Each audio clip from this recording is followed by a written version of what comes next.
Mga Lodi, don't skip ads po tayo. Maraming salamat sa patuloy ninyong pagsuporta.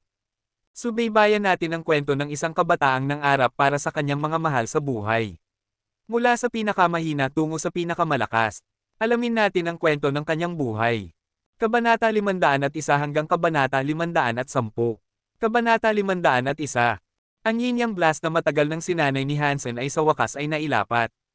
Ang yin yang blast na nilikha ni Professor Bai ay isang paraan upang gamitin ang lakas, at maaari itong gamitin ng sinumang tao sa anumang katayuan.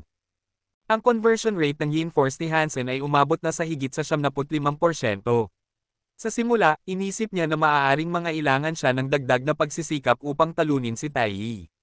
Pagkatapos ng lahat, ang yin force ay hindi makakasakit kay Tai Yi kapag tinamaan ang kanyang mga braso. Tanging kapag tinamaan ni Hansen si Tai Yi sa mga loob na organ siya makakapagpasakit sa mga mahihinang organ. Ngunit, hindi inaasahan, si Tai Yi ay sobrang kumpiyansa sa kanyang fitness at super diamond body na hindi niya sinubukang hadlangan ang mga suntok ni Hansen na nagligtas kay Hansen mula sa maraming abala. Dahil ito ay isang paligsahan lamang, wala si Hansen sa isip na pumatay. Kung tinamaan niya ang ulo ni Tai Yi, tiyak na magiging bobo siya kung hindi man mapatay. Gayunpaman, hindi dapat sisihin si Tai Yi sa kanyang kapabayaan. Sa isang interstellar na panahon kung saan ang kahusayan ay lahat, kakaunti ang mga tao ang handang gumugol ng oras at enerhiya upang sanayin ang yin force. Bukod pa rito, mas kakaunti ang mga matagumpay. Karaniwan, ang isang evolver ay maaaring lubos na mapabuti ang kanilang kakayahan sa pakikidigma anuman ang hyper-geno art na kanilang sinanay. Halimbawa, ang Thunder Knife na natanggap ni Hansen ngunit hindi pa nagkaroon ng oras upang sanayin ay makikita ang malinaw na mga epekto sa maikling panahon. Gayunpaman, ang pagsasanay ng yin force ay hindi lamang nangangailangan ng maraming oras, kundi hindi rin ito gaanong nakakatulong sa pagpapabuti ng kakayahan sa pakikidigma. Sa simula, makikilala na kung ang yin force ay makakapag-penetrate ng 1 pulgada na may mababang conversion rate. Sa mga tuntunin ng pangangaso ng malalaking nilalang, hindi pinabuti ang kakayahan sa pakikidigma kundi pinahina pa ito. Para sa mas malalaking nilalang, kahit ang kanilang balat ay higit sa 1 pulgada ang kapal. Sa yin force, hindi mo man lang mapenetrate ang kanilang balat. Sa parehong oras, ang lakas ng isang tao ay halos nabawasan ng kalahati. Kaya, ang skill na ito ay talagang walang silbi. At sa katotohanan, masama ito. Kakaunti ang mga tao na nag-aral ng yin force at mas kakaunti ang mga nagtagumpay. Si Tai Yi ay may ganitong mataas na fitness na kahit ang kanyang mga loob na organ ay matibay na sapat upang tiisin ang mga tama na higit sa 100. Kung ang kalaban niya ay hindi si Hansen, kundi isang tao na may fitness index na kaunti lamang higit sa 100, hindi talaga masasaktan ng yin force si Tai Yi kung ang conversion rate ay mas mababa sa 75%. Ang conversion rate na 80% ay talagang bihira na. Hindi pa nakakita si Tai Yi ng ganitong makapangyarihang yin force sa kanyang buhay, kaya hindi siya naniwala na may kakayahan si Hansen na saktan siya sa simula pa lamang.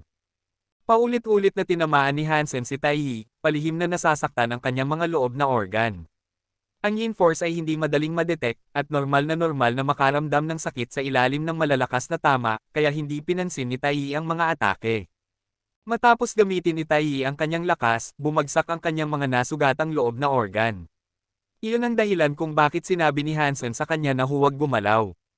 Kung direkta siyang pupunta sa doktor, hindi magiging masyadong malubha ang mga kahihinatnan. Ngunit sinubukan pa rin ni Tai Yi na umatake, na nagpulala sa kanyang mga sugat sa loob na organ. Kung hindi siya makakapagpahinga ng ilang buwan, hindi na siya makakabangon muli. Mabilis na dinala ng mga doktor mula sa medical team si Tai Yi na nagiging mapatla ang mga mata, habang nag-iisa si Hansen na tinatamasa ang mga hiyaw at palakpakan sa entablado.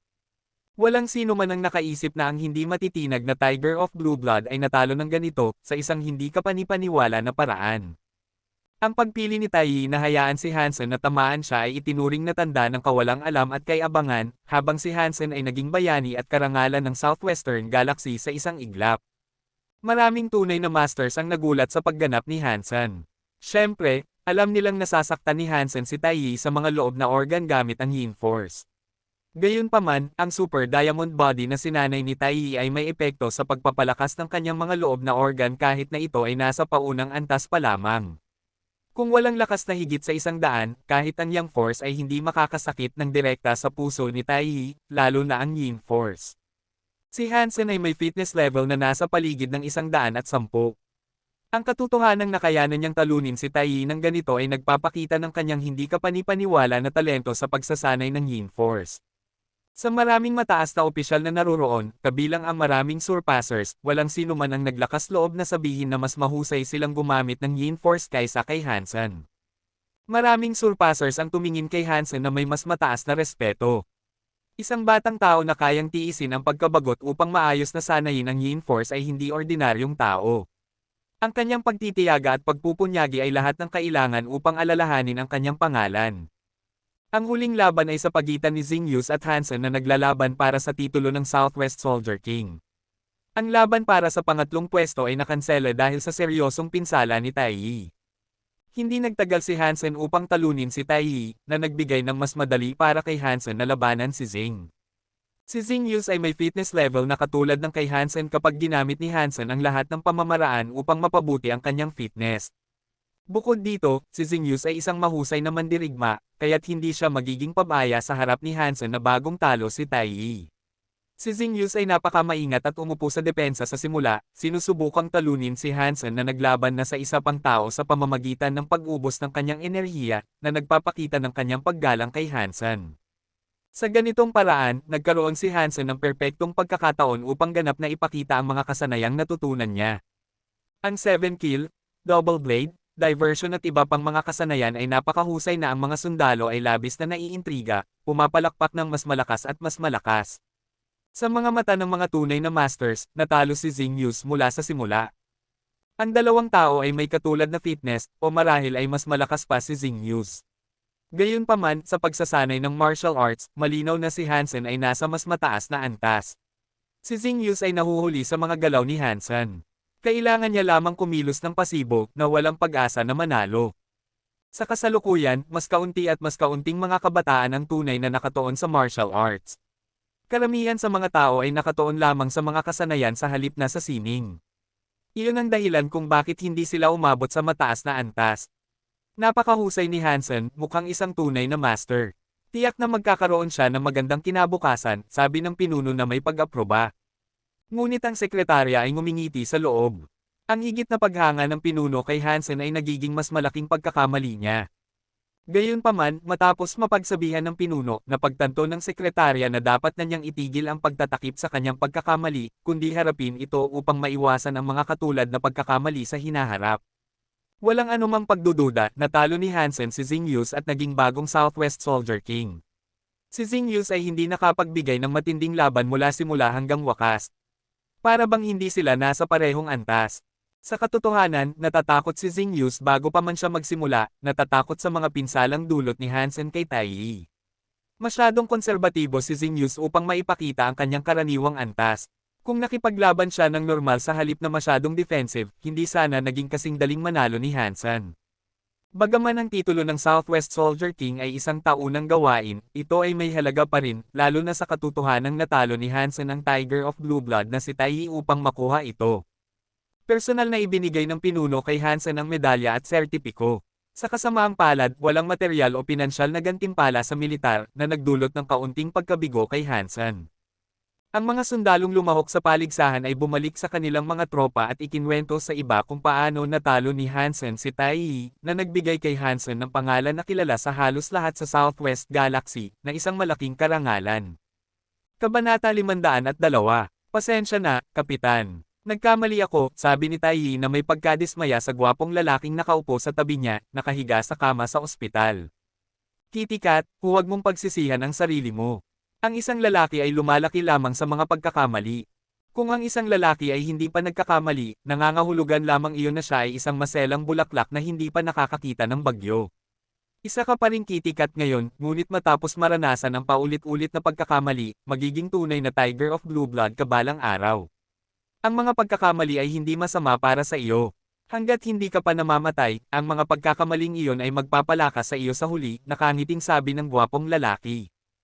Kapitan, halos umiyak ang isang malaking lalaki na kasing lakas ni Tai Yi. Ang pag-iyak pagkatapos matalo ay hindi estilo ng Blue Blood. Mahinhin na tinapik ng gwapong lalaki ang ulo ni Tai Yi.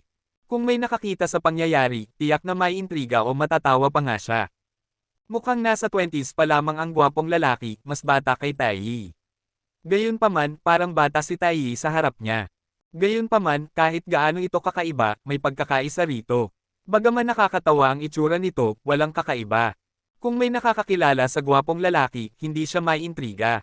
Si Lu Wei, ang kapitan ng Blue Blood Reserve Force ay 27 taong gulang lamang ngunit may palayaw na Devil Captain. Walang nakakaalam kung gaano kalakas si Lu Wei. Ang mga miyembro ng Blue Blood Reserve Force ay parang mga bata sa harap ni Lu Wei, kasama na si Taiyi. Ang training schedule ng Blue Blood Reserve Force ay malamang na ginawa at ipinatupad ni Lu Wei. Ang palayaw ni Taiyi, Tiger of Blue Blood, ay mula kay Lu Wei. Gayunpaman, tinawag ni Lu Wei si Taiyi na Kitty Cat of Blue Blood sa simula. Maliban kay Lu Wei, sino mang tatawag kay Taiyi nito ay masasaktan. Pagkatapos, binago ng iba pang mga miyembro ng Reserve Force ang pangalan at tinawag si Taiyi na Batang Tigre, na kalaunan ay naging Tiger of Blue Blood nang kumalat ito. Gumaling ka at may mas masamang pagsasanay na naghihintay sa iyo sa hinaharap. Huwag mong isipin na walang kahihinatnan ang iyong pagkatalo. Pagkatapos mong bumalik, doblehin ang iyong pagsasanay, magaan na sabi ni Lu Wei.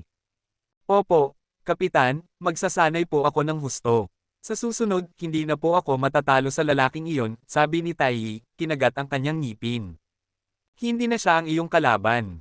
Gayunpaman, magandang isipin iyon. Itago mo iyan. Ngumiti si Lu Wei at naisip si Hansen. Habang pinag-iisipan ang mga detalye ng pagganap ni Hansen sa paligsahan, napangiti si Lu Wei ng kakaibang ngiti. Nang bumalik si Hansen sa Daphne, nag-report siya sa opisina ni Jianran. Nang papasok pa lamang siya sa opisina, naamoy niya ang mabangong amoy bago pa niya makita ang kanyang kasintahan na yamakap sa kanya. Inilagay niya ang kanyang mga binti sa baywang ni Hansen at hinawakan ang mukha niya gamit ang kanyang kamay, halik ng may pagnanasa. Mahal ko, napakagaling mo. Mahal na mahal kita. Hindi inaasahan ni Jianran na matatalo ni Hansen si Taiyi at makukuha ang posisyon. Masayang-masaya niyang inalok ang kanyang mainit na labi na hindi kailanman tatanggihan ni Hansen. Hinawakan niya ang kanyang puwet gamit ang kanyang mga kamay, hinahangaan kung gaano ito kapuno at kabilis. Si Jianran na mahiyain sa pangkalahatan ay tila nasa magandang kalagayan sa pagkakataong ito. Binuksan pa niya ang damit ni Hansen at hinalikan ang kanyang leeg. Nang makalabas si Hansen sa opisina na nanghihina ang mga binti, naririnig pa rin niya ang nakakaakit na boses ni Jianran, ito ay isang espesyal na gantimpala para sa iyo. Mahal ko ang gantimpalang ito. Naglakad si Hansen habang humuhuni ng isang kanta. Di nagtagal, bigla siyang nakaramdam ng lamig. Nanginginig si Hansen at tumingin sa unahan. Isang babae na may uniforme ng militar ang nakatayo sa tapat niya, malamig na nakatingin kay Hansen na parang hayop. Ang mga tingin sa mukha ng babae ay nagparamdam kay Hansen na hindi niya tinitingnan ang isang lalaki, o kahit isang tao. Sa kanyang mga mata, si Hansen ay hindi naiiba sa isang pusa o aso. Kung si Wendy ay mailalarawan bilang isang malamig na sundalo, ang babaeng ito ay parang isang uhaw sa dugong mamamatay. Bagaman hindi pa nakikita ni Hansen ang babaeng ito noon, mayroon na siyang impresyon sa unang tingin. Hindi niya masabi kung bakit, ngunit naisip niya na ang babaeng ito ay nakakatakot kaya mas gugustuhin pa niyang talunin ang 10 lalaki na tulad ni Taiyi kaysa sa magalit ito. Diretso ang lakad ng babae na lampas kay Hansen at nakakagulat, kumatok sa pinto ni Jianran.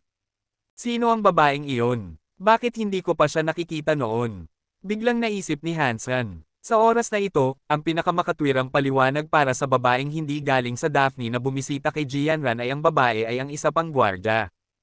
Bagaman hindi alam ni Hansen kung ano ang identidad ng babae, naramdaman niya na ang babae ay mas malakas sa kanya gamit ang kanyang matalas na pangunawa.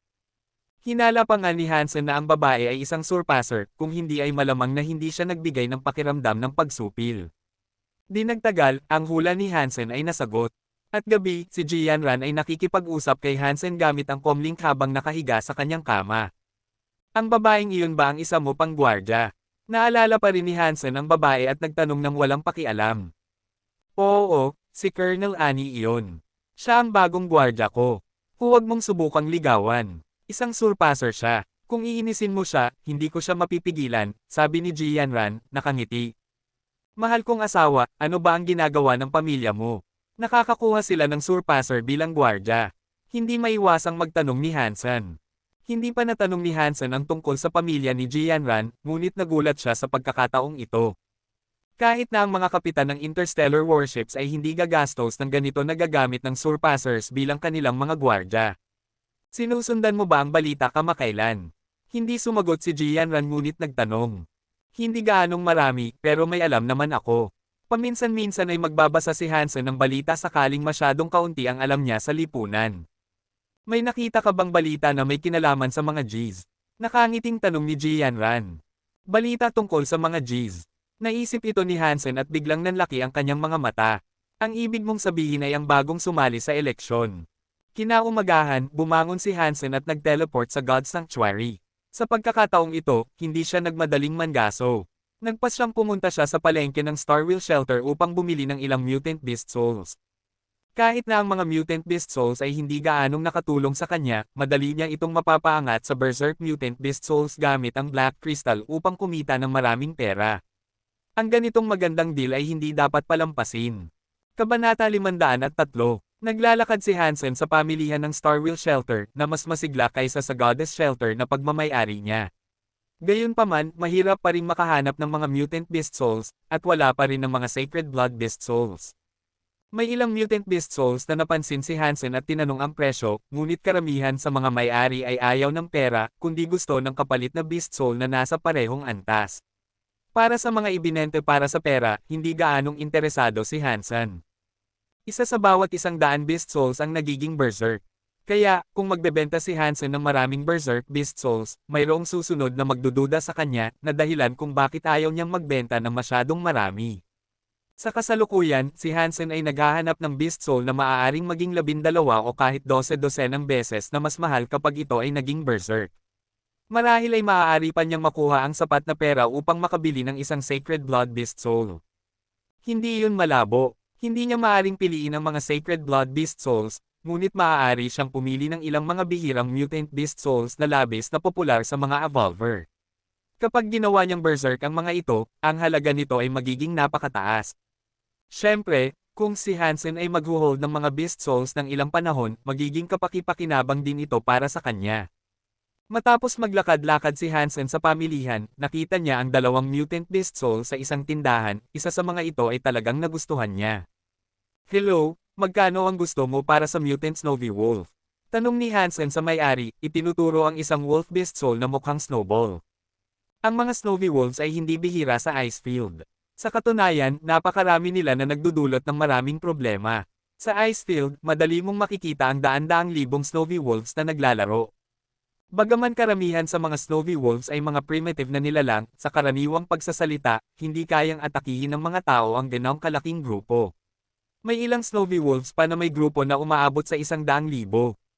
Kung walang team ng libu-libong tao, hindi kayang labanan ng mga tao ang mga lobo. Kaya, maliban na lamang kung ito ay isang malaking pangangaso na inayos ng may-ari ng shelter, ang mga ordinaryong tao ay mahirap makapatay ng anumang Snowy Wolves. Mas mahirap pang makuha ang kanilang mga Beast Souls. Sa kabilang banda, napakahalaga ng kakayahan ng Beast Soul sa mga taong namumuhay sa Icefield. Ang Beast Soul ay maaaring magligtas ng buhay ng mga tao. Kahit ang primitive Beast Soul ng Snowy Wolf ay ilang beses na mas mahalaga kaysa sa iba pang primitive Beast Souls. Ang Mutant Snowy Wolf Beast Souls ay mas mahirap makuha. Tinataya ni Hansen na kung makakagawa siya ng Berserk Mutant Snowy Wolf Beast Soul, ang presyo nito ay hindi magiging mas mababa sa mga ordinary Sacred Blood Beast Souls. Ang uri ng Beast Soul ng Snowy Wolf ay armor. Iba sa karaniwang armor, ang Snowy Wolf armor ay may epekto laban sa lamig. Habang ang Beast Soul ay mas mataas ang antas, mas mainit ito. Sa isang Sacred Blood Snowy Wolf Beast Soul, maaari kang makaligtas sa mga snowstorm sa snowfield at makabalik ng ligtas. Kahit na mahulog ka sa isang ice hole o matulog sa mga glaciers, hindi ka mamamatay sa lamig. Ang kakayahang ito ay hindi dapat maliitin. Ang puwersa ng kalikasan ay nakakatakot, lalo na sa God's Sanctuary. Kung sakaling makatagpo ka ng snowstorm at mawala sa icefield, hindi makahanap ng mga shelter, kahit ang mga evolvers na may fitness level na higit sa 100 ay madaling ma-freeze to death. Siyempre, si Hansen ay may Jad-esken kaya't hindi gaanong nakakapinsala sa kanya ang yelo at nyebe. Maliban na lamang kung mawalan siya ng supply ng pagkain sa mahabang panahon, hindi siya mamamatay sa lamig. Palitan ang Beast Soul weapon sa parehong antas, mas mabuting maging heavy sword. Sumulya pang may-ari kay Hansen na kulang ang sigasig na dapat ay meron ang isang nagbebenta. Ito ay ganap na normal.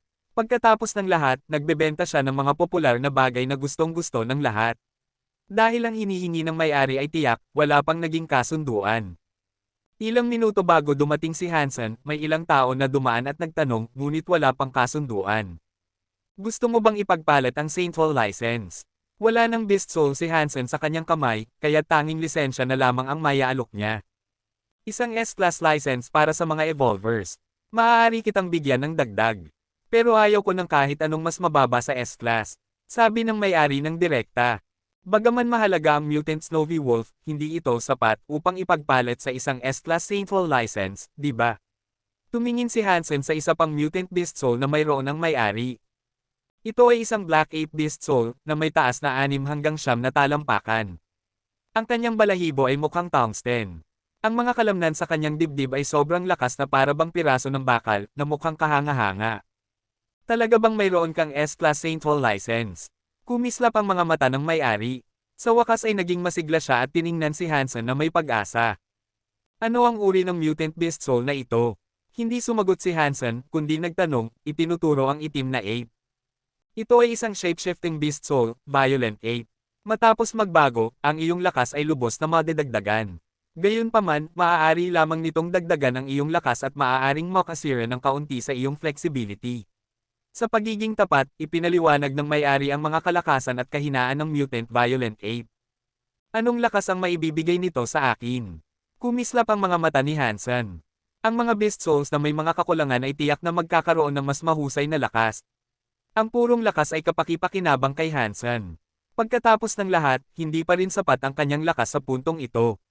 Mahirap pa rin para sa kanya na patayin ang mga sacred blood creatures na may malakas na depensa. Depende ito sa iyong fitness. Karaniwan, ang pagtaas ay dapat na higit sa 10 puntos, nag-isip ang may-ari at sinabi. Kinumpot ni Hansen at napagtanto na higit sa 10 puntos ay talagang maganda. Sa kanyang kasalukuyang kakayahan, madali siyang makakakuha ng 120 hanggang 130. Kung ma-evolve niya ito sa isang Berserk Beast Soul, dapat na mas mataas ang pagtaas. Isang S-Class Evolver Saintful license para sa 2 Beast Souls mo. Ano sa tingin mo? Inilabas ni Hansen ang isang lisensya at ipinakita ito sa may-ari. Ang Icefield ay isang maliit na rehiyon pagkatapos ng lahat. Kung ito ay sa isang mas masisikip na lugar, maraming tao ang handang makipagpalitan ng Mutant Beast Soul para sa isang S-Class Saintful license. Gayunpaman, sa lugar na ito, ang mga resources ay napakalimitado kaya't nag-aalangan pa ang may-ari tungkol sa kasunduan. Matapos mag-isip ng ilang sandali, halatang gusto ng may-ari ang S-Class Saintful license. Mabilis niyang sinabi, sige, gawin natin ito. Naging maayos ang kasunduan, at nakuha ni Hansen ang Mutant Snowy Wolf at Violent Ape. Sa labis na kasiyahan, tinawag ni Hansen ang mga ito upang subukan. Ang Snowy Wolf ay naging puting leather mail na sumasakop sa katawan ni Hansen. Ang helmet ay may anyong parang ulo ng lobo. Mukhang puting werewolf si Hansen mula sa malayo at mukhang kaakit-akit. Tungkol sa epekto laban sa lamig, naranasan din ni Hansen ito. Mas mainit siya matapos isuot ang mail, parang may air conditioning. Nang magbago siya sa Violent Ape, naging isang itim na ape si Hansen at agad na nakaramdam ng lakas. Malinaw na pinatibay ng Beast Soul ang kanyang lakas ng labis. Bagaman naging mas clumsy ang kanyang katawan, tinanggap ni Hansen ang resulta dahil sa pagtaas ng kanyang lakas. Napakasyang si Hansen sa kasunduang ito. Sa hinaharap kung gagawin niya itong Berserk Beast Soul gamit ang Black Crystal, maaari siyang pumili na gamitin ito o ibenta. Kabanata 504. Iniwan ni Hansen ang Starwheel Shelter para mangaso.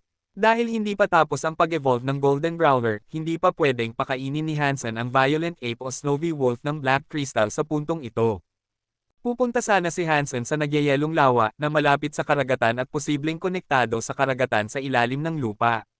Dahil sa lamig, ang lawa ay nagyayelo buong taon at maaaring tahakin ng mga tao o hayop. Ang mga ordinaryong tao ay kailangan lamang mag-drill ng butas sa yelo upang manghuli ng mga nilalang. Kapag ang mga nilalang na mukhang isda ay lumabas sa tubig, ang kanilang mga kakayahan ay lubos na bababa na mas madaling patayin sila. Bumili si Hansen ng espesyal na gawang panghuli ng isda at pain sa Alliance. Nang makarating siya sa nagyayelong lawa, nakita niya na wala itong pagkakaiba sa mga glaciers. Sa ilalim ng kanyang mga paa ay makapal na yelo. Kahit ang pinakamamanipis na lugar ay 3 hanggang 6 na talampakan ang kapal. Maraming tao sa nagyayelong lawa. Dahil sa limitadong resources sa Icefield, ang nagyayelong lawa ay maituturing na isang magandang lugar para mangisda dahil paminsan-minsan ay may mga mutant creatures na makikita. Kinakailangan ng kaunting pasensya upang mangisda doon. Kung maswerte siya, maaaring isang araw lamang ang kakailanganin upang makahuli ng mutant creature. Kung malas siya, maaaring higit sa kalahating buwan ang kakailanganin niya upang makahuli ng isa. Pumunta si Hansen sa lugar na iyon upang punan ang kanyang primitive geno points. Dahil ang mga isda sa nagyayelong lawa ay karamihan ay primitive at maliit ang laki, perpekto ang mga ito para sa kanya. Siyempre, mas maganda kung makakahuli siya ng mutant creature. Kung hindi, ayos lang din. Sa malawak na lugar ng nagyayelong lawa, nakita ni Hansen ang maraming taong nangisda sa tabi ng mga butas na may diameter na nasa paligid ng 3 talampakan. Hindi plano ni Hansen na gumawa ng butas. Nakakita siya ng butas na hindi na ginagamit, inayos ang manipis na yelong na buo na, nilagyan ng pain ang kawit at nangisda sa butas. Inilapag ni Hansen ang kanyang upuan at umupo. Dahil nakasuot siya ng leather mail ng Snowy Wolf, hindi siya nakaramdam ng lamig. Kinuha niya ang isang textbook ng sinaunang wika, nagsimulang magbasa habang naghihintay ng isdang kumagat. Ikaw pala, nang makaupo lamang si Hansen sandali, isang taong dumaan na may hawak na tungkod sa kanyang kamay ang tumakbo kay Hansen na may pagkagulat matapos siyang makita. Itinaas ni Hansen ang kanyang tingin at nakita na si Gantong pala iyon. Nang makita ang hawak niya sa kanyang kamay, naisip ni Hansen na naroon din siya para mangisda. Nangisda ka rin ba dito? Nakangiting sinabi ni Hansen kay Gantong. Ikaw, salamat sa nakaraan, binuksan ni Gantong ang kanyang bibig at hindi alam ang sasabihin. Ano? Nagulat si Hansen, hindi maintindihan kung ano ang pinasasalamatan sa kanya. Salamat sa pagliligtas sa Starwheel Shelter, mabilis na sabi ni Gantong. Madali lang iyon. Kailangan kitang pasalamatan sa pagbuhat sa akin noong nakaraan, nakangiting sabi ni Hansen. Si Gantong na medyo walang pakialam ay hindi maiwasang mamula nang marinig ang sinabi ni Hansen. Naunawaan niya na ayos na si Hansen noong nakaraan. Iba sa kanyang inaakala, hindi kailangan iligtas si Hansen habang siya ay sapilitang binuhat ito sa kanyang likod. Mangingisda ka na. Kung mahuhuli ka, mawawalan ka ng magandang pwesto. Itinuro ni Hansen ang mga butas sa yelo. Tumanggaw si Gantong at mabilis na tumakbo doon. Hindi niya alam ang sasabihin dahil ang ganitong sitwasyon ay lampas sa kanyang emotional intelligence.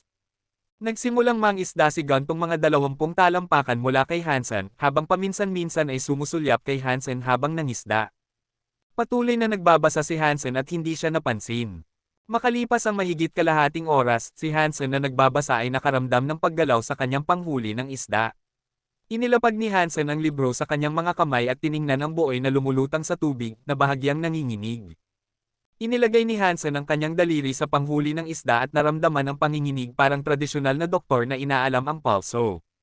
Hindi agad siya humila. Matapos maabsorb ang pulang kristal, ang utak ni Hansen ay mas matalas na ang pangunawa.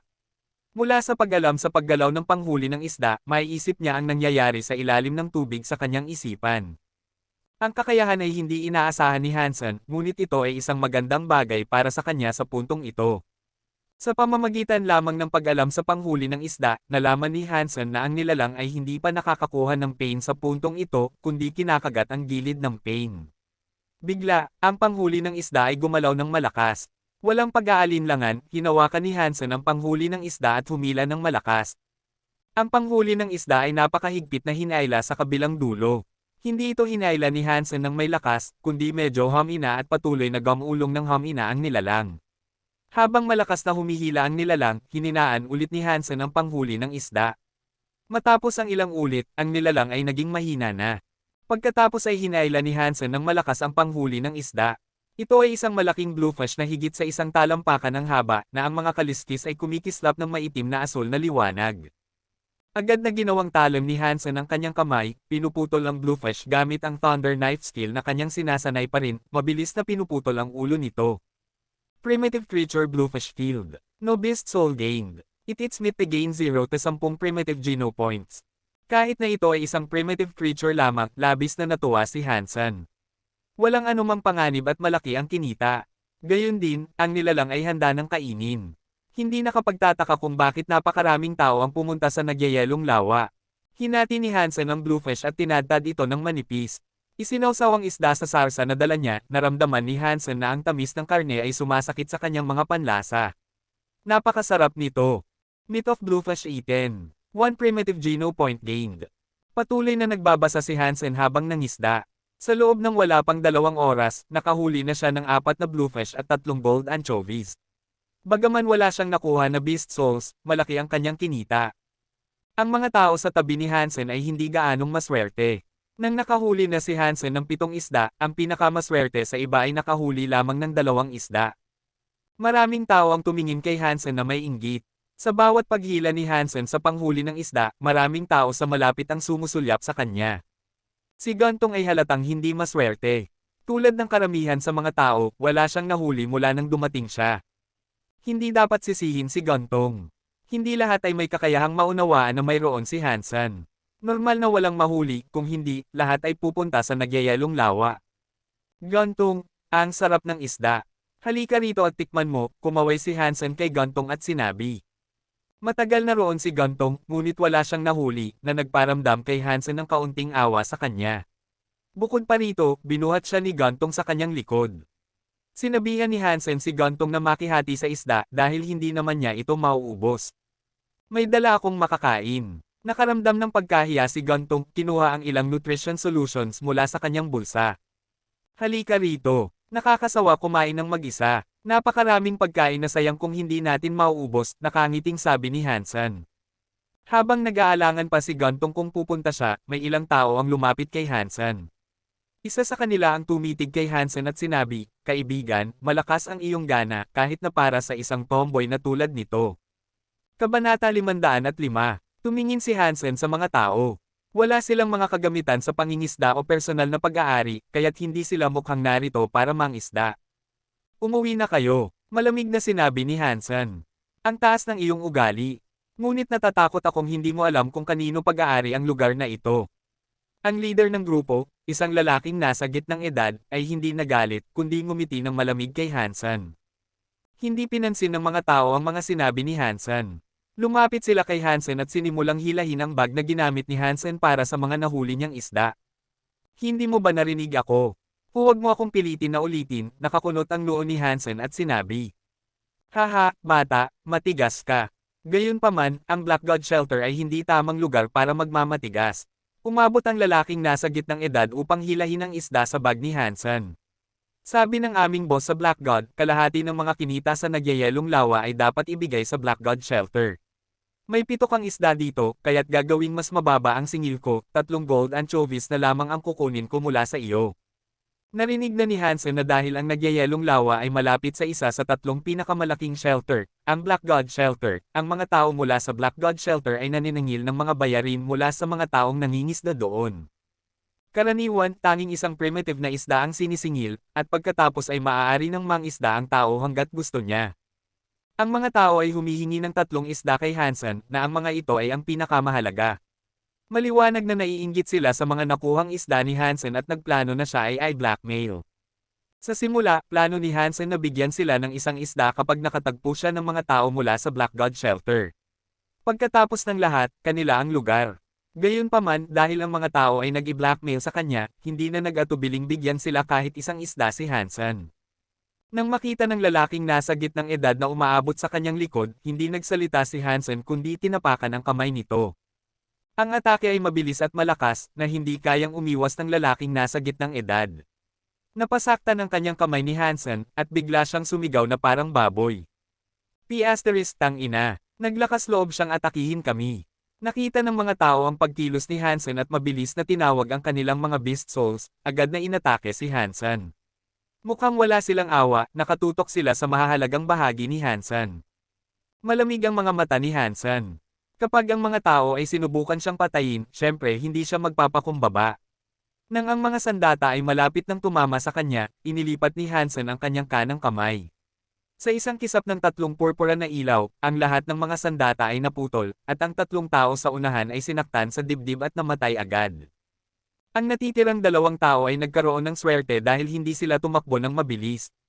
Nakatakot ang mga ito, tumalikod at tumakbo habang sumisigaw. Umuwi na kayo. Nandoon ang mga tao ng Black God Shelter, darating sila sa 1 minuto, tumakbo si Gantong at sinabi. Tumanggo si Hansen ng bahagya at sinabi, dapat ka ring umalis. Iwasan ang lugar na ito sa ngayon. Matapos makipaghiwalay kay Gantong, umalis si Hansen sa nagyayelong lawa. Ayaw niyang palalay ng mga bagay sa pagitan niya at ng Black God Shelter, kaya't hindi na kailangang humanap ng gulo. Ngunit, nang makaalis si Hansen sa nagyayelong lawa, may isang dosenang mga tao na tumakbo patungo sa kanya at mabilis na lumapit. Maliwanag na sila ay nakatutok sa kanya.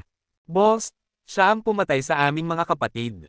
Sa mga dosenang tao, isa sa mga ito ay ang lalaking nasa gitnang edad na tumakas. Itinuro niya si Hansen at sumigaw. Mabilis na pinalibutan ng mga dosenang tao si Hansen. Ang kanilang leader, isang lalaking nakasuot ng itim na armor na may mga mata na parang agila, ay nakatingin kay Hansen at malamig na nagsabi, "Pinatay mo ang aking mga tao." Sinubukan nila akong patayin, kaya't syempre wala akong pagpipilian kundi ang lumaban, tugon ni Hansen habang nakatingin sa lalaking nakasuot ng itim na armor. Mabilis na tinawag ng lalaking nakasuot ng itim ang isang beast soul knife na mahaba at makitid. Itinuro ito kay Hansen at sinabi, "Walang pakialam sa dahilan, pinatay mo ang aking mga tao sa lugar ng shelter ng Diyos, kaya't nararapat kang mamatay." Habang sinasabi niya ito, agad na inatake ng lalaking ito si Hansen gamit ang kanyang kutsilyo. Ang kutsilyo ay napakabilis, isang itim na ilaw na dumarating sa mukha ni Hansen sa isang segundo. Mabilis na nagbago ang ekspresyon ni Hansen. Ang atake mula sa lalaking nakasuot ng itim ay sobrang bilis na hindi kayang umiwas ni Hansen ng lubusan sa kanyang bilis. Kailangan niyang umungol at tawagin ang gargoyle upang harangan ang atake gamit ang kanyang mga pangil. Nang ang mga pangil ay malapit ng makabangga sa mahabang kutsilyo ng lalaking nakasuot ng itim, biglang nawala ang mahabang kutsilyo. Nang lumitaw ito muli, tinaga nito ang dibdib ni Hansen. Nagsimula ng dumyugo si Hansen sa kanyang sugat sa dibdib. Sa kabutihang palad, umatras si Hansen sa tamang oras at na-divert ang karamihan sa lakas mula sa kutsilyo. Bukod pa rito, ang gargoyle glyph ay nagbigay din ng mas matibay na balat upang harangan ang pinsala. Kung hindi, tiyak na mapupunit si Hansen ng atakeng ito. Napaka-ordinaryo ng mga kakayahan ng lalaking nakasuot ng itim, at ang kanyang fitness ay kamangha-mangha, tiyak na mas matatag kaysa kay Taiji. Hindi napatay si Hansen ng atake, na nagbigay ng kaunting gulat sa lalaking nakasuot ng itim. Gayunpaman, hindi siya tumigil sa pag-atake, kundi muling tinaga si Hansen gamit ang kanyang kutsilyo. Maraming tao sa grupo ang mabilis ding tumawag ng kanilang mga beast soul weapons at nagmadali patungo kay Hansen. Batay sa kanilang bilis, lahat sila ay mga evolver na may fitness na higit sa 100.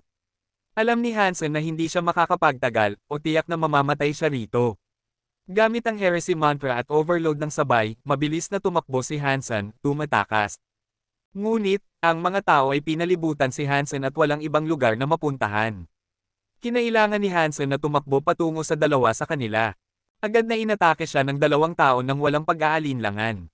Kumilos si Hansen sa kaliwa at kanan, tulad ng isang willow tree sa hangin, na iniiwasan ang mga atake mula sa parehong tao. Gayunpaman, wala siyang kakayahang umiwas sa atake mula sa lalaking nakasuot ng itim na naghabol sa kanya. Ang kanyang likod ay napuno ng dugo at agad na nagiging pula. Kinagat ni Hansen ang kanyang mga ngipin at pinanatili ang katahimikan. Mabilis siyang tumakbo hanggat kaya ng kanyang mga binti, at nabasag ang pagkakapwesto ng dalawang tao, mabilis na tumakbo sa ibabaw ng yelo. Alam niyang hindi siya makakapagtagal. Ang fitness ng lalaking nakasuot ng itim ay mas malakas pa kaysa sa kanya. Sa mga tuntunin ng fitness at kakayahan sa paggamit ng kutsilyo, ang lalaki ay nasa pinakamataas na antas. Sa tulong ng mga evolver na may fitness level na higit sa 100, tiyak na mamamatay si Hansen kung pipiliin niyang manatili. Hindi natin siya dapat hayaang makaalis ng buhay. Ang lalaking nakasuot ng itim na armor ay pinangunahan ng grupo ng mga tao na humabol kay Hansen, na nagpakita ng matinding pagnanais na maalis siya. Ang mga resources sa Icefield ay napakalimitado kaya't normal na maglaban para sa mga ito. Hindi papayag ang Black God na may sinumang hamon sa kanyang mga interes o autoridad, kung hindi niya maipapangasiwa ang Black God Shelter. Alam ni Hansen na ang kompetisyon para sa mga resources ay masigla, ngunit hindi niya inaasahan na ito ay magiging ganito katindi. Ang bilis ni Hansen ay mas mababa sa bilis ng Black God sa simula. Kung walang ibang lugar na matatagwan sa Icefield, wala siyang paraan upang makatakas ng ganito. Kung walang ibang mga evolver, maaari niyang subukang labanan si Black God kahit na may panganib sa kanyang buhay. Gayunpaman, sa ilalim ng mga kalagayan, kailangan niyang subukang tumakas.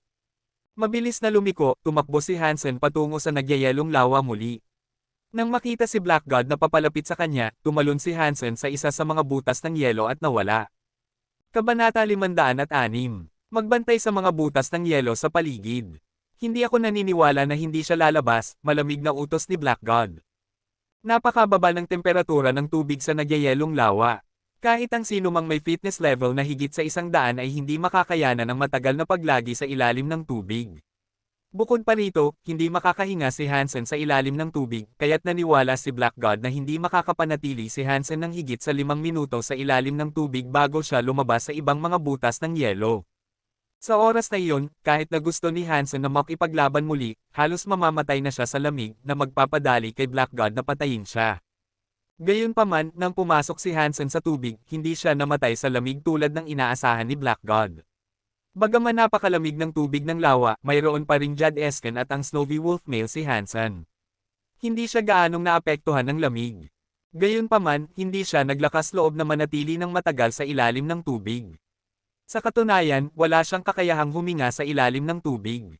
Kahit na kaya niyang humawak ng hininga ng mas mababa sa 1 oras dahil sa kanyang fitness, hindi siya makakaligtas ng mas matagal. Bukod pa rito, may mga isda sa ilalim ng tubig. Natatakot si Hansen na makatagpo ng mga advanced na nilalang. Sa ilalim ng tubig, ang kanyang kakayahang makipaglaban ay mas mahina kaysa sa lupa. Si Hansen ay lumalangoy sa ilalim ng yelo. Paminsan-minsan, may mga isda na lumalapit upang atakihin siya, ngunit lahat sila ay agad na nahampa ng kamao ni Hansen. Wala ni isa sa kanila ang naglakas loob na lumapit muli. Ang dahilan kung bakit hindi pinatay ni Hansen ang mga isda ay dahil natatakot siyang lumutang ang mga katawan ng mga isda sa ibabaw, na magpapakita ng kanyang lokasyon sa ilalim ng tubig. Masyadong malaki ang nagyayelong lawa. Kung lumangoy siya ng mas malayo at umakyat, tiyak na makakatakas siya. Matapos mag-swimming si Hansen ng ilang sandali, naramdaman niyang may mali sa agos. Ang agos sa likuran niya ay tila umuusad. Lumiko siya at nakita ang isang pilak na nilalang na mukhang eel, na mabilis na tumatakbo patungo sa kanya tulad ng isang torpedo. Ang pilak na katawan na kasing lapad ng isang balde ay nagudyok sa tubig, na nagdulot kay Hansen na mag-roll bago siya nakapag-stabilize. Ang eel ay huminto at muling bumalik kay Hansen. Napagtanto ni Hansen na hindi ito ang tamang paraan, kaya't kumilos siya sa gilid upang umiwas sa eel at sinubukan ang kanyang mga pangil sa mga pilak na kaliskis nito. Para bang umaakyat siya sa isang puno, niyakap ni Hansen ang katawan ng eel gamit ang kanyang mga braso at binti. Kahit gaano pa man ang pag-ikot ng eel, nanatili si Hansen sa nilalang. Bagaman ang mga pangil ay berserk na nagbigay dito ng higit na tibay kaysa sa karaniwang sacred blood weapons, pumasok lamang ito sa katawan ng eel ng 2 pulgada. Napakalakas ng eel, tiyak na ito ay isang sacred blood creature. Sa tubig, hindi kayang talunin ni Hansen ang eel. Isinara niya ang kanyang mga mata at mahigpit na hinawakan ang eel habang ito ay umiikot. Sa mga toxin sa kanyang mga pangil, hindi dapat makaligtas ang eel ng masyadong matagal. Ang eel ay umiikot ng napabilis sa lawa. Matagal na nanatili si Hansen sa eel at naramdaman ang isang bagay na mali. Ang eel ay lumalangoy ng mas malalim at mas malalim. Hindi alam ni Hansen kung gaano kalalim ang lawa, ngunit ang presyon ay tumataas. Kahit na may fitness siya at Snowy Wolf male, naramdaman pa rin niya ang hirap mula sa presyon. Posible bang immune ang nilalang na ito sa poison? Habang nararamdaman ni Hansen ang pagkapagod, bigla siyang nakaramdam ng kawalang laman sa ilalim ng kanyang mga paa at nahulog. Ang unang naiisip ni Hansen ay ang eel ay tumalon mula sa tubig. Gayunpaman, agad niyang tinanggihan ang kaisipang iyon. Siya ay nahuhulog mula sa tubig at hindi umaakyat sa lahat. Mabilis na binuksan ni Hansen ang kanyang mga mata upang tingnan, at ang kanyang nakita ay nakapagpabigla sa kanya. Thump! Si Hansen at ang eel ay nahulog sa crystal-like na sahig. Sa kabutihang palad, kumilos si Hansen ng mabilis at na-flip ang kanyang sarili sa likod ng eel, na nagdulot sa eel na sumalo sa impact. Matapos umalis sa tubig, ang eel ay nagwiggle tulad ng isang ahas sa crystal-like na sahig. Gayunpaman, ang mga bahagi kung saan nasaktan ng kanyang mga pangil ay naging purple at black, madaling makita sa kanyang pilak na katawan. Hindi na nag-isip pa si Hansen at sinimulang putulin ang eel gamit ang kanyang mga pangil, na nagdudulot ng sugat sa pilak na katawan nito. Ang eel ay nagtatangkang lumaban, ngunit ito ay labis na na-poisoned. Matapos umalis sa tubig, mabilis na nawala ang kakayahan nitong lumaban at nahiga itong walang buhay sa sahig. Natapos ang sacred blood creature Silver Eel. Nakakuha ng beast soul ng Silver Eel. Kumain ng karne nito upang makakuha ng 0 hanggang 10 sacred geno points. Natuwa si Hansen. Gayunpaman, hindi niya tiningnan ang katawan ng napatay na nilalang. Nakatingin siya ng diretso, ramdam ang pagkabigla. Hindi alam ni Hansen kung totoo ang alamat tungkol sa Atlantis. Gayunpaman, ang lugar na ito ay hindi nakapagpababa ng kanyang damdamin kumpara sa pagtuklas ng Atlantis. Isang napakalaking sailboat ang nakaupo sa ilalim ng lawa. Ang tubig ay umiiwas sa sailboat at bumubuo ng isang spherical space sa ilalim ng tubig. Si Hansen at ang Silver Eel ay nahulog sa kaliwa ng bangka. Kung nakatayo sa bangka, si Hansen ay mukhang langgam. Ang sailboat na ito ay 10 beses na mas malaki kaysa kay Daphne. Gayunpaman, mukhang napakaantik na hindi ito mukhang spacecraft. Hanggang sa makikita ni Hansen, wala nang mga puwang sa material ng bangka. Mukhang ito ay inukit mula sa isang buong piraso ng kristal. Ang ganitong malaking proyekto ay posible lamang sa Alliance. Sa God's Sanctuary, walang magagamit na mekanika, at imposibleng maukit ito ng kamay. Batay sa mga napakalaking pilak na pangulaw, hindi kayang manipulahin ito ng mga tao. Habang si Hansen ay naguguluhan, bigla siyang nakarinig ng mga ingay mula sa misteryosong crystal boat. Tumingin siya sa direksyon ng ingay, at nakita niyang may lumalabas mula sa mga silid ng bangka. Sa kumikislap ng gintong liwanag, nagiging mas masakit ang mga mata ni Hansen. Unti-unting lumitaw ang bagay sa kanyang paningin, at ang una niyang nakita ay isang panggupit ng alimango, sinundan ng katawan ng isang gintong alimango. Dahan-dahan itong bumaba sa lubad. Nang makita kung saan patungo ang gintong alimango, sa una ay inisip ni Hansen na ito ay nakatutok sa kanya. Gayunpaman, mabilis na tumakbo ang gintong alimango patungo sa patay na katawan ng Silver Eel. Tang ina, gusto nitong nakawin ang aking pagkain. Hindi mo ba alam na kilala ako sa pagiging mode mo? Nainis si Hansen. Hindi alintana ang kanyang mga sugat, inilipat ni Hansen ang kanyang mga pangil patungo sa gintong alimango. Kabanata 507. Ding! Bigla ang tumalo ng tila clumsy na katawan ng gintong alimango, nakaharap kay Hansen gamit ang ulo nito. Ang gintong panggupit ay hamarang sa mga pangil ni Hansen. Naramdaman ng isang malaking puwersa, ang kanang kamay ni Hansen ay nagsimulang dumyugo.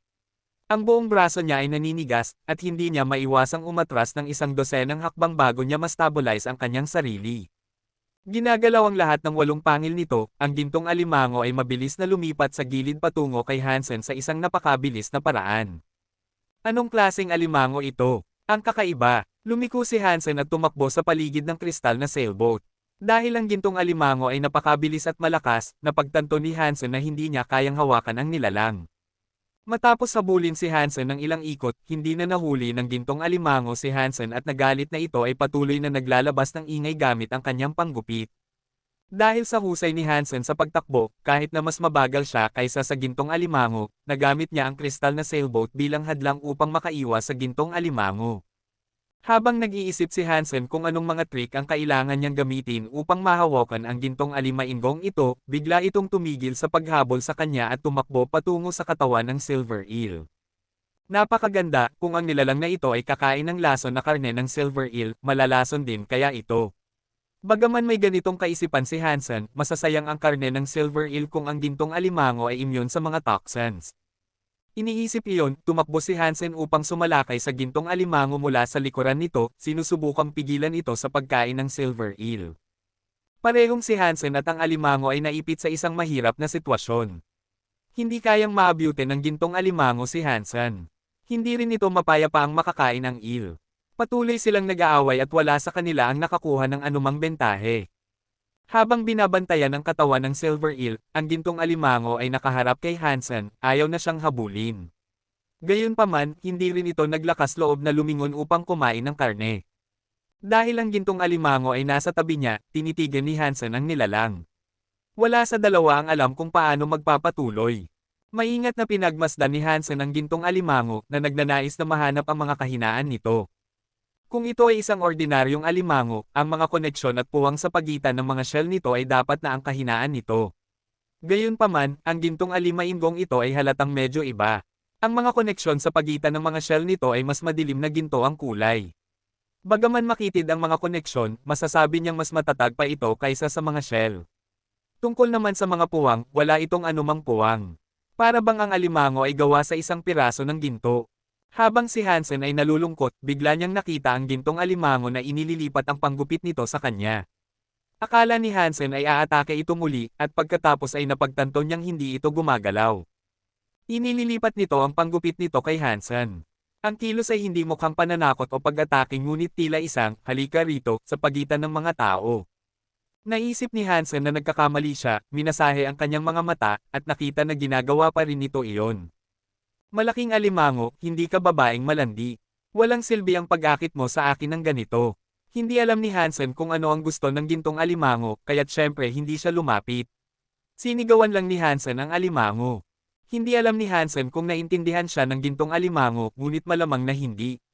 Matapos sabihin iyon ni Hansen, lumingon ang gintong alimango at itinuro ang katawan ng Silver Eel gamit ang panggupit nito at pagkatapos ay itinuro si Hansen. Nakita ni Hansen ang gintong alimango na gumagawa ng mga kilos, hindi naiintindihan ang ibig sabihin nito. Lubos siyang nalilito at puno ng mga katanungan. Sa puntong ito, pinagsisihan lamang ni Hansen na hindi siya nag-aral ng wika ng alimango. Kung hindi, maaari niyang makausap ang alimainggong ito upang malaman kung ano ang gusto nito. Paulit-ulit na ginagawa ng gintong alimango ang mga kilos, inuulit ang mga galaw nito. Paminsan-minsan ay naglalabas ito ng mga bula, tila nag-aalala, nais nitong makausap si Hansen. Nanood si Hansen ng ilang sandali at naramdaman na ang kanyang talento sa pag-aaral ng wika ng alimango ay talagang kulang. Gayunpaman, bigla siyang naisip ng isang bagay na ang katotohanan na mayroon pa rin siyang spirit na si Snow Charmer. Bagaman nawala na ang kakayahan nitong kontrolin ang iba pang mga nilalang matapos nitong ibigay kay Hansen ang katapatan nito, ito ay dating master ng mga nilalang, kaya't maaaring maunawaan nito kung ano ang pinag-uusapan ng alimango. Tinawag si Snow Charmer, itinuro ni Hansen ang gintong alimango na gumagawa ng mga kilos at tinanong ito, Snow Charmer, alam mo ba ang wika nito? Hindi, tiyak na sagot ni Snow Charmer. Biglang nalungkot si Hansen. Dahil kahit si Snow Charmer ay hindi naiintindihan ang wika ng alimango, imposible para sa kanyang sarili na malaman kung ano ang sinusubukan nitong sabihin. Gayunpaman, alam ko kung ano ang ibig nitong sabihin, patuloy na sinabi ni Snow Charmer. Ano ang gusto nitong sabihin? Nasa sabik na tinanong ni Hansen si Snow Charmer. Tahimik na sinabi ni Snow Charmer, ang kilos nito ay halata. Gusto nitong hatiin ang katawan ng Silver Eel sa inyo. Nagulat si Hansen. Nang tiningnan ang mga kilos ng gintong alimango, naramdaman niyang totoo iyon. Gumawa ang gintong alimango ng kilos sa gitna ng katawan ng Silver Eel at pagkatapos ay itinuro ang magkabilang panig at si Hansen. Mukhang sinasabi nitong si Hansen ay maaaring pumili ng isang panig. Namula si Hansen. Ang simpleng kilos, ngunit hindi niya ito naunawaan. Ang tanga. Mabilis na ibinalik ni Hansen si Snow Charmer. Nang makita ng kanyang alipin ang kanyang kamangmangan, nakaramdam si Hansen ng kaunting kahihiyan. Kalahati ay hindi, 2/3, akin, gumalaw si Hansen habang nagsasalita, parang dayuhan. Gayunpaman, sa pagkakataong ito ang gintong alimango ang nalilito. Tinitigan nito si Hansen na may mga bulang lumalabas sa bibig nito at kinamot pa ang ulo nito gamit ang panggupit nito na parang tao. Nang makita na hindi siya naintindihan ng gintong alimango, hindi na naglakas loob na lumapit sa katawan si Hansen. Kinailangan niyang gumawa ng kilos sa gintong alimango upang paulit-ulit na hilingin na umalis ito sa tabi. Sa kabutihang palad, ang kilos na ito ay madaling maunawaan. Ang gintong alimango ay umalis sa tabi at tumingin kay Hansen na may pagdududa. Ginawa ni Hansen ang kilos na umalis ng kaunti pa, at ginawa naman nito. Matapos ang ilang ulit, sinigurado ni Hansen na ang distansya sa pagitan ng gintong alimango at ng Silver Eel ay ligtas para sa kanya. Pagkatapos ay lumakad siya sa tabi ng katawan ng Silver Eel, gumawa ng kilos sa 2/3 ng katawan na parang gintong alimango.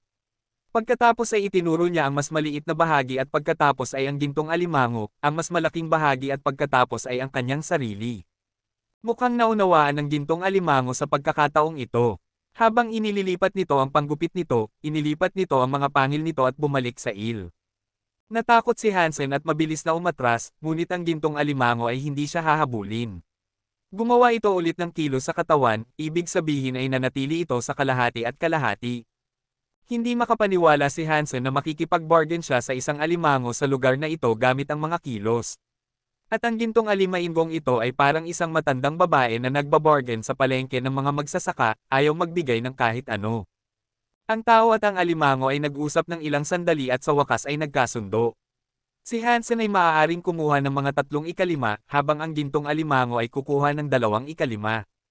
Kumain ka na lang. Sana ang dugong alimainggong ito ay malason hanggang kamatayan. Pinutol ni Hansen ang katawan ng Silver Eel ayon sa proporsyon na kanilang napagkasunduan sa pamamagitan ng mga kilos. Nang makita ang gintong alimango na kinukuha ang bahagi nito gamit ang panggupit nito, sampain si Hansen sa loob.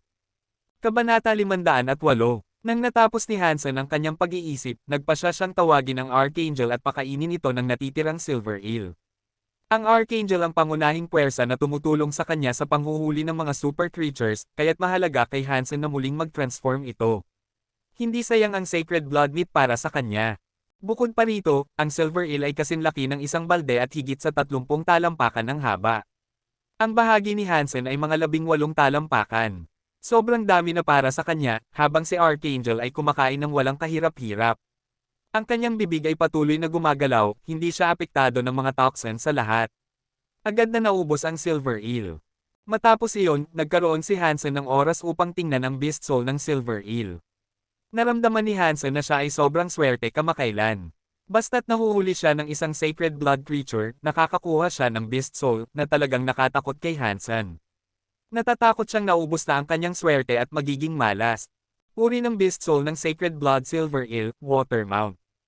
Watermount. Naging labis na masaya si Hansen. Nais lamang niyang malaman kung paano siya makakabalik sa lugar na ito muli. Pagkatapos ng lahat, hindi maaaring manatili ang mga tao sa tubig ng matagal at ang lugar na ito ay sobrang lalim. Hindi sigurado si Hansen kung makakaya niyang malunod sa ganito kalalim. Sa pagkakaroon ng Silver Eel Mount, madali na para sa kanya ang bumalik. Ang tanging kahinaan ng Beast Soul na ito ay hindi ito magagamit sa lupa. Gayunpaman, hindi ito naging problema kay Hansen. Mayroon siyang Golden Growler sa lupa at hindi na kailangan ng iba pang nilalang. Habang ang Archangel ay nag-e-enjoy sa kinakain na Silver Eel, sinuri ni Hansen ang Crystal Sailboat at umakyat sa deck. Napakalaki ng sailboat at inukit ito mula sa kristal. Gayunpaman, wala siyang nakitang makikita sa loob ng bangka na nagbigay sa kanya ng kakaibang pakiramdam.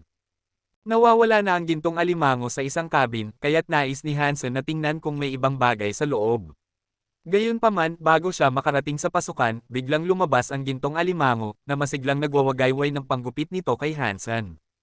Kaibigan, huwag kang masyadong nervyoso. Nakatambay lang ako at wala akong balak na harmin ka, umatras si Hansen at sinabi na may ngiti nang makita niyang ang gintong alimango ay nagbabantay lamang sa pasukan at hindi siya hinabol. Gayunpaman, hindi naiintindihan ng gintong alimango ang kanyang sinasabi, nagbabanta na huwag siyang lumapit gamit ang panggupit nito. Habang mas nag-aalangan ang gintong alimango, mas gustong tingnan ni Hansen kung ano ang nasa loob ng cabin. Ngunit nang tiningnan niya ang buong crystal sailboat, napagtanto niyang ang pasukan lamang ang meron. Dahil ang pasukan ay binabantayan ng gintong alimango, wala nang paraan si Hansen upang makapasok. Bakit hindi ka nalalason? Nainis si Hansen, dahil hindi siya makakita kung ano ang nasa loob ng bangka, sinubukan niyang ilabas ang kanyang ulo at tumingin. Hindi kayang talunin ni Hansen ang gintong alimango, kaya't kailangan niyang umatras pansamantala upang mag-isip ng ibang paraan. Sa kasalukuyan, labis na interesado si Hansen sa bagay na nasa loob ng crystal boat at hindi siya nagmamadaling umalis. Bukod dito, nagtataka siya kung ang mga tao mula sa Black God Shelter ay nagbabantay pa rin sa labas, kaya't hindi na kinakailangan para sa kanya na lumabas ng tubig. Paglabas ko, tiyak na susubukan kong lipulin ang Black God Shelter. Nagpasya si Hansen na hanggat naruroon ang Black God Shelter, hindi kailanman mawawala ang kanyang galit. Bukod pa rito, ang Goddess Shelter ay napapalibutan ng karagatan sa 3 direksyon. Upang umunlad, kinakailangan nitong lumawak sa icefield na nangangahulugang kailangan niyang magkaroon ng sarili niyang lugar dito. Dahil ang Black God ay nagbigay sa kanya ng serbisyo sa pamamagitan ng pagiging kaaway, hindi magiging magalang si Hansen sa kanya. Kinakalkula niya kung paano niya maaaring patayin ang grupo ng mga tao at kunin ang kanilang lugar para sa kanyang sarili. Narinig ni Hansen mula kay Li Xinglan na ang Black God ang pinakamalakas sa 3 puwersa sa icefield na may pinakamaraming resources. Ang Li Xinglan at ang iba pang puwersa ay maaari lamang maging katapat nito kapag nagsanib sila, pinapanatili ang balanse sa pagitan ng 3. Noong nakaraan, nang ang Starwheel Shelter ay inaatake ng mga espiritu at ang ibang shelter ay naligaw, hindi nakatulong ang Black God Shelter. Malamang na nais nilang pagsamahin ang buong icefield matapos ang pagkaubos ng Starwheel Shelter. Hindi madaling sakupin ang Black God Shelter, tiyak. Si Blood God mismo ay mas malakas kaysa kay Hansen, kaya't malamang na siya ay isang tao na halos na max out na sa Sacred Geno Points. Ang kanyang fitness index ay dapat na higit sa 120. Bukod dito, natatakot si Hansen sa kakayahan ng kutsilyo ni Black God. Hanggang sa sandaling ito, hindi pa rin niya naiintindihan kung paano nawala ang atake, at kung hindi niya ito naintindihan, tiyak na muling magdurusa siya kapag humarap kay Black God. Kung hindi ko siya kayang talunin, huhututin ko siya. Ang Black God Shelter ay may napakalaking teritoryo na hindi ko pinaniniwalaan na kaya nilang bantayan ang lahat ng mga lugar kung isa-isa akong umatake.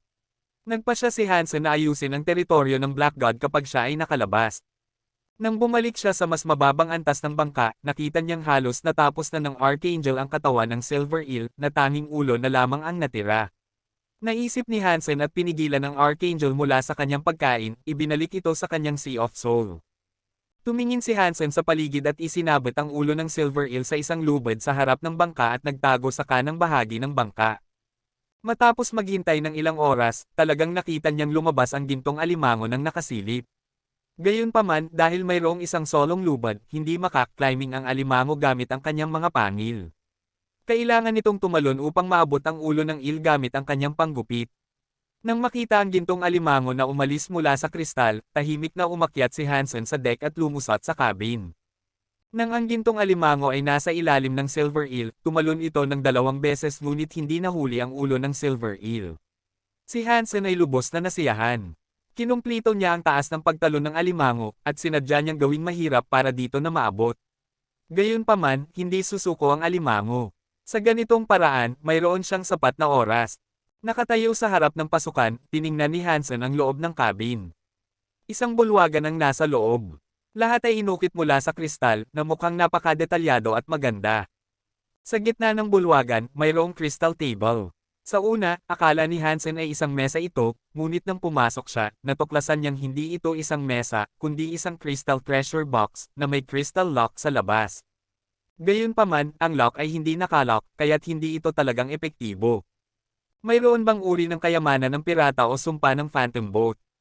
Biglang nag-aalinlangan si Hansen, hindi sigurado kung dapat niyang buksan ang giant whistle box na ito. Napakakakaiba nito na maaaring may mapanganib na bagay sa loob. Sa huli, ang kasakiman at pag-usisa ay nanag sa kanyang loika. Narinig ni Hansen ang ingay mula sa nahulog na ulo ng Silver Eel at alam niyang ang gintong alimango ay babalik sa lalong madaling panahon. Pinagpigil niya ang kanyang ngipin, tinawag si Snow Charmer, tumayo sa tabi ng pinto ng cabin, at inutusan si Snow Charmer na buksan ang crystal box. Ang espiritu ay ganap na tapat sa kanyang Panginoon. Matapos marinig ang utos, inalis niya ang lock at itinaas ang takip ng kahon. Kabanata 509. Nakakita si Hansen na walang panganib na nangyari, mabilis siyang lumapit sa crystal treasure box at sinilip ito. Nakita ni Hansen na hindi siya nakapag-react sa tamang oras. Sa loob ng treasure box ay isang babae, na ang ibabang bahagi ay isang fishtail. Ang kanyang itaas na katawan ay hubad at mapatla, na may 2 scallops na natatakpan ang kanyang dibdib. Ang kanyang mahabang asul na buhok ay bumuhos tulad ng talon, at ang kanyang mga tainga ay mga asul na panga, mukhang maganda ngunit kakaiba. Isang sirena ba ito? Tanong ni Hansen habang tinitingnan ang babae sa loob ng treasure box at nakita ang 2 pang bagay sa tabi niya. Isa ay isang staff na may anyong asul na coral, at ang isa ay isang kumikislap na gemstone. Spirit staff, spirit stone, ang nilalang na ito na parang sirena ay isang espiritu. Tanong ni Hansen habang tinitingnan ang 2 bagay at nagulat sa mermaid sa loob ng box. Ayon sa loika, kapag nasakop ang shelter, wala nang paraan ang espiritu upang makatakas. Maaari itong pumili na ibigay ang katapatan nito o sirain ang sarili kasama ang spirit stone. Bakit kaya nailagay ang ganitong mermaid na nilalang sa box na ito? Biglang naisip ni Hansen, ang sailboat ay hindi mukhang gawa ng tao. Posible kayang ang crystal sailboat na ito ay isang shelter. Sa ingay sa labas, alam ni Hansen na mukhang bumalik ang gintong alimango. Agad niyang kinuha ang spirit stone. Kung ang sirena ay talagang isang espiritu, basta't kinuha ni Hansen ang spirit stone, tiyak na magiging kanya ang espiritu. Sa oras na inilagay ni Hansen ang kanyang mga kamay sa spirit stone, biglang pumasok ang gintong alimango sa bulwagan. Nang makita ito si Hansen, nagalit ito, nagmadali patungo sa kanya na nagwawagayway ng panggupit. Kinuha ni Hansen ang spirit stone sa kanyang kamay at tumakbo sa paligid ng bulwagan. Ginamit niya ang mga teknik sa Dangshan Sutra at tumakbo mula sa gintong alimango gamit ang mga haligi at iba pang bagay bilang hadlang. Tumakbo sina Hansen at ang alimango sa loob ng crystal boat, at wala nang magagawa ang gintong alimango kay Hansen. Habang tumatakbo si Hansen, bigla niyang narinig ang ingay. Ang ingay ay mula sa box na naglalaman ng mermaid spirit. Nang lumingon siya, nakita niyang nakaupo na ang sirena. Ang kanyang puting mga kamay ay nagbubure sa kanyang mga mata at pagkatapos ay nagunat. Mukhang nakatulog siya ng mabuti. Matapos magising ang sirena, nakita niya si Hansen at ang Spirit Stone sa kanyang kamay. Ang kanyang mga asul na mata ay biglang naging walang kibo at siya ay natigilan ng sandali. Patuloy na humahabol ang gintong alimango kay Hansen. Nang malapit na sanang tumakbo si Hansen, bigla niyang nakita ang sirena na kinuha ang staff at itinuro ito sa gintong alimango. Agad na umalis ang gintong alimango sa tabi at hindi na hinabol si Hansen. Lumabas ang sirena mula sa crystal box na may hawak na staff. Habang siya ay naglalakad, isang piraso ng alon ang umusad sa ilalim ng kanyang fishtail na sumusuporta sa kanya upang umusad. Lumapit ang sirena kay Hansen, yumuko sa kanya na may kamay sa kanyang kanang dibdib. Pagkatapos ay sinabi niya, nais ng Mermaid Princess na ibigay ang kanyang dalisay na kaluluwa sa kanyang master at maging tapat na lingkod niya. Mermaid Princess, ang sirenang ito ay isang royal spirit. Narinig ni Hansen ang kanyang mga salita at labis na natuwa. Hindi niya inaasahan na ang isang aksidente ay magiging isang biyaya. Basta sa paglalakad sa ilalim ng tubig, nakakuha siya ng isang royal spirit. Mayroong dalawang uri ng royal spirits. Isa ay princess at ang isa ay prince.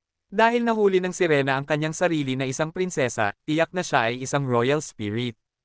Hindi nag-atubiling inilagay ni Hansen ang spirit stone sa kanyang noo. Sa ilalim ng asul na liwanag, ang spirit stone at ang sirena ay naging isa. Pareho silang naging ilaw na pumasok sa dagat ng kaluluwa ni Hansen. Mermaid Princess, Royal Spirit. Siya ay talagang isang Royal Spirit. Sinuri ni Hansen ang impormasyon ng princess. Kahit na inaasahan niya ito, labis pa rin siyang natuwa. Matapos maging kay Hansen ang Mermaid Princess, biglang naging mabagsik muli ang gintong alimango. Hindi na ito nakatali sa espiritu at muli itong nagmadali patungo kay Hansen. Tumakbo si Hansen palabas ng cabin upang umiwas sa atake ng gintong alimango. Nakapunta siya sa ilalim ng crystal boat at sa pagkakataong iyon ay tumigil na ang gintong alimango sa paghabol. Lumayo si Hansen mula sa bangka at tinawag ang Mermaid Princess. Pagkatapos ay inutusan niya ito, tanggalin mo ang nakakainis na alimango. Dahil ito ay isang royal spirit, ang kanyang kakayahan ay dapat nakatumbas ng isang sacred blood creature. Sa kanyang natatanging talino, dapat siyang makakalaban sa alimango kahit na hindi niya ito mapatay. Gayunpaman, hindi kumilos ang sirena sa utos ni Hansen. Huminga siya ng malalim, ang kanyang mga dibdib sa ilalim ng puting scallops ay umuuga, at sinabi niya, Master, wala akong kakayahang patayin ito. Nagmukhang nalilito si Hansen at tiningnan siya. Hindi ka ba royal spirit? Kahit na hindi mo kayang patayin ang alimango, dapat ay kayang mo itong labanan. Pasensya na, Master. Hindi ako isang fighting spirit. Wala akong kakayahan sa laban, sabi ng Mermaid Princess. Kung gayon, ano ang kakayahan mo? Tanong ni Hansen na may pagke-curiosity. Narinig niya ang tungkol sa mga non-combatant spirits na medyo bihira. Gayunpaman, ito ay pangunahing dahil ang mga espiritu na nakuha ng mga tao ay karaniwang limitado. Makakapagpatakbo ako ng Crystal Palace. Itinuro ng Mermaid Princess ang Crystal Sailboat. Anong silbi nito? Tumingin si Hansen sa Mermaid Princess na may pagkalito. Ang kakayahan ng Royal Spirit na ito ay tanging magpatakbo ng bangka. Hindi maisip ni Hansen kung ano ang silbi nito. Ang Crystal Palace Shelter ay hindi mapapinsala sa loob. Maaari itong maglayag sa anumang lugar sa tubig at maaari itong pumunta sa ilalim ng dagat. Maliban sa hindi ito makakalabas sa tubig, ang Crystal Palace ay makararating saan mang dako. Halatang nagalit ang Mermaid Princess sa pagtatanong ni Hansen tungkol sa kanyang kakayahan. Nag-isip si Hansen at napagtanto na ang kakayahang ito ay talagang maganda. Dahil ang bangka ay isang royal shelter, ngayon ay mayroon ng lumilipad na kastilyo si Hansen sa karagatan kasama ang Mermaid Princess. Maaari siyang manghuli ng walang labis na pagsisikap na malulutas ang problema ng kakulangan ng mga nilalang. Sa pag-iisip na maganda itong magkaroon, muling inutusan ni Hansen ang Mermaid Princess, sige, dalhin mo ang Crystal Palace dito ngayon na.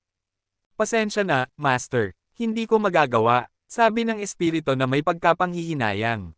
Bakit hindi mo magagawa iyon? Hindi mo ba sinabi na kaya mong patakbuhin ang Crystal Palace? Tumingin si Hansen sa espiritu na may pagdududa. Kailangan akong umupo sa operating seat ng Crystal Palace upang makontrol ito, sagot ng Mermaid Princess.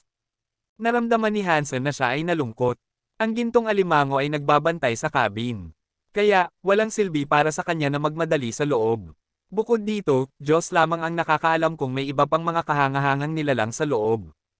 Kalimutan mo na, kapag nakaisip ako ng paraan upang patayin ang alimango, babalik ko ang Crystal Palace. Inabandona ni Hansen ang pag-iisip na sapilitang kunin ang sailboat. Wala namang ibang tao na mayroon ng Mermaid Princess, kaya't hindi nila maaalis ang sailboat kahit na nadiskubre nila ito. Kabanata 510. Sa isang malalayong sulok ng nagyayelong lawa, si Hansen ay gumawa ng butas sa yelo mula sa ilalim ng tubig at umakyat. Inalog niya ang tubig sa kanyang katawan at mabilis na umalis sa lawa patungo sa ice field nang makita niyang walang tao sa paligid. Nais ni Hansen na pumunta sa Starwheel Shelter upang tanungin si Li Xinglen tungkol sa detalyadong impormasyon ng Black God Shelter.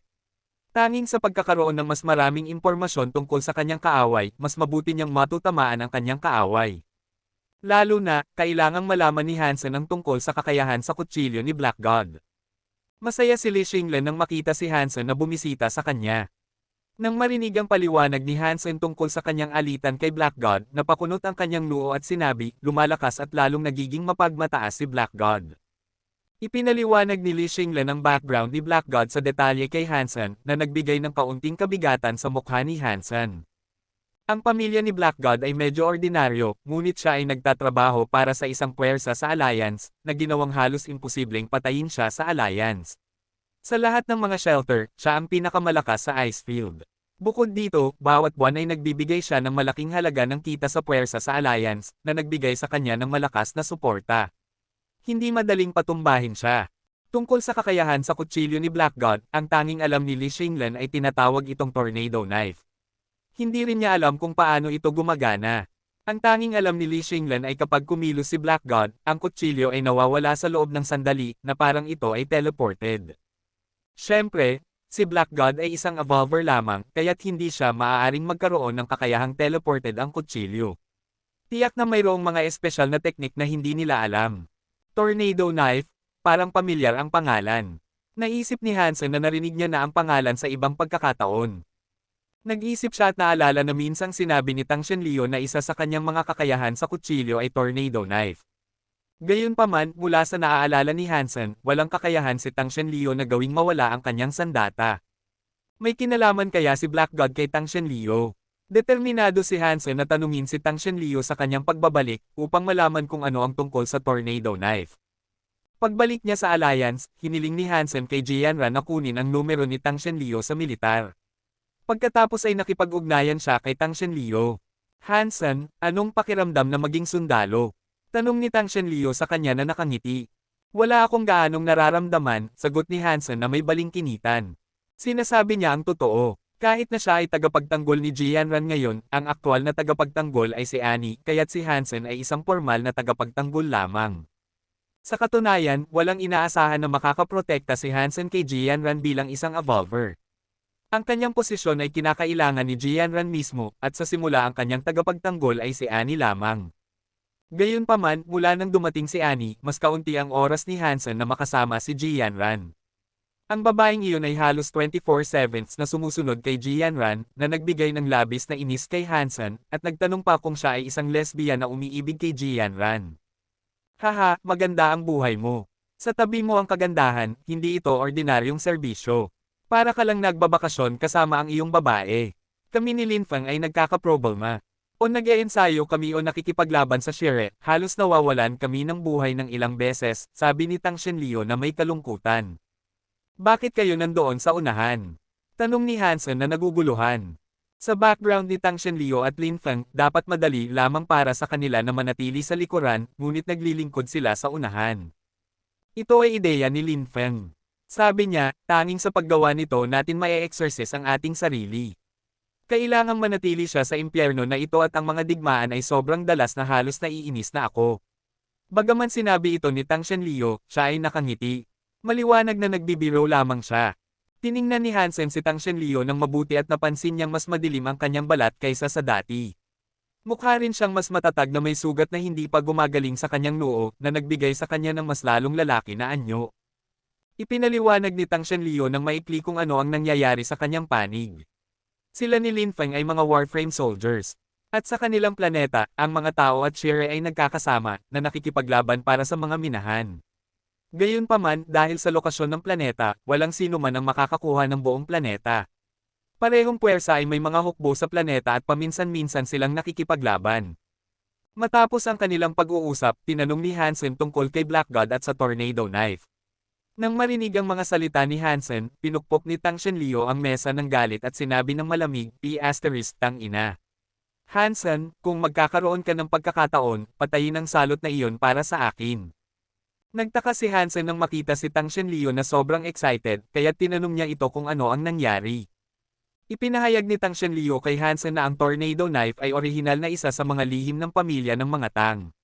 Sa kalaunan, dahil sa ilang insidente sa pamilya, ang tornado knife ay ninakaw ng iba na isang malaking kahihiyan para sa pamilya. Kaya't maaari akong kumilos ng malaya. Sa simula, natatakot si Hansen na maaaring may koneksyon si Black God kay Tang Shenleo na maaaring maging awkward sa hinaharap. Sa puntong ito, siya ay lubos na nahinahon. Patayin mo siya, at i-treat kita sa mga inumin. Huwag mag-alala tungkol sa mga taong sumusuporta kay Black God. Kung mapapatay mo siya, ako na ang bahala sa mga taong iyon. Ibinahagi ni Tang Shenleo kay Hansen ang pangunahing lihim ng tornado knife, umaasang makakawala si Hansen kay Black God na nagbibigay ng katarungan sa kanyang pamilya. Matapos marinig ang paliwanag ni Tang Shenleo, naintindihan ni Hansen kung bakit tila nawala ang kutsilyo ni Black God. Sa katunayan, hindi talaga ito nawawala. Dahil ang tornado knife ay napakabilis, tila ito ay nawala. Ang bilis ay hindi tuloy-tuloy, kundi isang pansamantalang epekto sa atake. Sa maikling panahon, ang bilis ng kutsilyo ay malaki ang pagtaas, na nagiging mas mataas pa ang mataas, na nagdudulot ng visual illusion. Sa katunayan, ang kutsilyo na nakita ng mata ay ang anino ng kutsilyo. Ang tunay na kutsilyo ay lumipat na sa ibang lokasyon. Bagaman naintindihan ni Hansen ang mekanismo ng tornado knife, mahirap pa rin itong harapin. Sa ganitong bilis, kahit na alam niya kung ano ang nangyayari, wala ring silbi kung hindi niya kayang sundan ang kutsilyo. Sa paningin ni Hansen, hindi niya maabot ang kutsilyo, kaya kahit na alam niyang ang kutsilyo ay nasa ibang lugar, hindi niya ito mablock. Walang sapat na bilis at lakas si Tang Shenleo noon, kaya hindi siya nakamit ang parehong epekto gaya ni Black God. Sa kasalukuyan, kung gagamitin niya ang mga kasanayan, hindi siya magiging mas mababa kay Black God. May oras ka ba bukas? Tanong ni Tang Shenleo kay Hansen. Oo, sagot ni Hansen. Okay, pumunta ka sa virtual camp bukas at makikipag-spar ako sa iyo. Ngayon may iba akong bagay, kaya kailangan ko nang umalis. Si Tang Shenleo ay isang desididong tao, kaya't agad niyang sinara ang tawag. Alam ni Hansen na si Tang Shenleo ay magpapaspar sa kanya gamit ang tornado knife, na magandang balita para kay Hansen.